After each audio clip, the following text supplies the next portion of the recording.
આ ટૉપિકને સમજાવતા પહેલાં હું તમને એક એક્ઝામ્પલ આપું જેનાથી તમે આ ટૉપિકને પ્રોપર સમજી શકો કે બે ભાઈ હોય છે અને એ બેઠા હોય છે અને આગલા દિવસે એમને પરીક્ષા હોય છે. તો જે બે ભાઈ હોય છે એમાંથી એક ભાઈ ગેમ રમતો હોય છે, આખી નાઇટ ગેમ રમે, અને જે બીજો ભાઈ હોય આખી નાઇટ વાંચે છે. અને બીજા દિવસે એમને પરીક્ષા હોય છે. તો બને છે એવું કે જેને આખી નાઇટ ગેમ રમી એ છોકરો પાસ થઈ જાય છે અને જેને આખી નાઇટ વાંચ્યું એ છોકરો ફેલ થઈ જાય છે પરીક્ષામાં. તો આપણને બધાને નવાઈ લાગે કે કેમ આવું ભાઈ? હકીકતમાં જેને મહેનત કરી એ વ્યક્તિ પાસ થવો જોઈએ, જેને રખડપટ્ટી કરી એ છોકરો, જેને ગેમ રમી એ છોકરો ફેલ થવો જોઈએ, પણ ઉલટું થયું. તો એનું કારણ એ હતું કે જે છોકરે આખી નાઇટ મહેનત કરીને એ છોકરે આખું વર્ષ રખડપટ્ટીમાં કાઢ્યું, એક જ દિવસ મહેનત કરી. અને જે છોકરો છેલ્લા દિવસે ગેમ રમતો હતો એ છોકરે આખા વર્ષ એને મહેનત કરી, લગાતાર મહેનત કરી અને છેલ્લે ફ્રી થવા માટે એક દિવસ એને ગેમ રમી. તો અહીંયા હું તમને એક જ વસ્તુ સમજાવવા માગું છું કે કોઈ પણ ધંધો જો તમારે જમાવટ કરવી હોય, એક સારો વેપાર તમારે જો ઊભો કરવો હોય ને, સારો પૈસો બનાવવો હોય ને, તો ઇન્સ્ટન્ટ નહીં બને.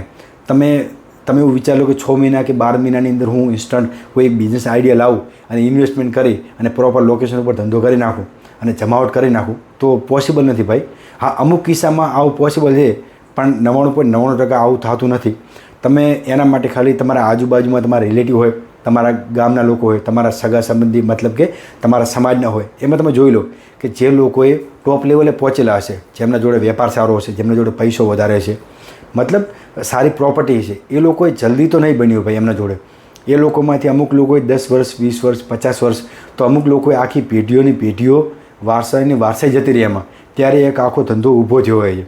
પછી એમાંથી ફ્રેન્ચાઇઝીઓ થાય, ફ્રેન્ચાઇઝીઓ બને. અત્યારે એવું થઈ ગયું કે કોઈ પણ ધંધો જ્યારે સારો માર્કેટમાં ચાલે એટલે પછી એની ફ્રેન્ચાઇઝીઓ ચાલુ થઈ જાય આપવાની. તો આ રીતે જ્યારે એક ધંધાની જમાવટ ત્યારે થાય છે કે એમાં ઘણો બધો સમય લઈ લે છે ભાઈ. તો જો તમારે ધંધાની જમાવટ કરવી હોય તો તમારે ઘણો બધો ભોગ આપવો જ પડશે. આ જ રિયાલિટી છે. અને બીજી વસ્તુ હું તમને વારંવાર મારા ટૉપિકમાં એવું કહેતો હોઉં છું કે કોઈ પણ તમે ધંધો ચાલુ કરો, કોઈ પણ સ્ટાર્ટઅપ કરો, તો બહુ ઓછા બજેટથી ચાલુ કરો. એવું નહીં કે તમારા જોડે 5 લાખ રૂપિયા પડ્યા છે તો તમે 5 લાખ રૂપિયા ધંધામાં નાખી દો અને ધંધો ચાલુ કરો. એવી રીતે ના કરશો. એનું એક રીઝન છે કે હરેક વ્યક્તિની માનસિકતા કેવી હોય છે કે જો એ વ્યક્તિ 10મા 12મા ધોરણનું પેપર આપે અને જો એ ફેલ થઈ જાય તો ફરી મહેનત કરશે, આખું વર્ષ મહેનત કરશે અને ફરી એક્ઝામ આપશે અને ફરી પાસ થશે.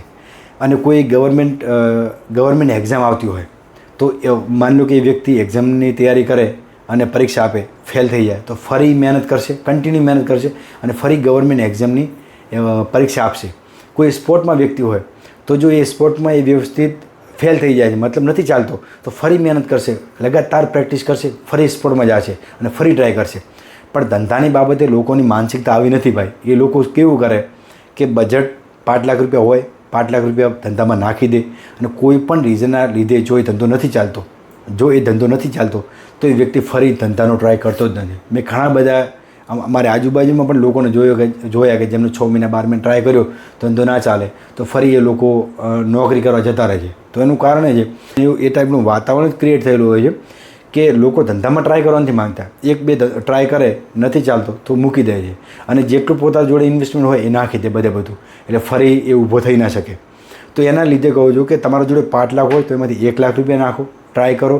ધંધો નથી ચાલતો તો ફરી તમારા બેકઅપ તમારા જોડે 4 લાખ પડ્યા હશે એટલે ફરી તમે ટ્રાય કરી શકશો. અને હરેક વ્યક્તિની માનસિકતા આવે છે ભાઈ.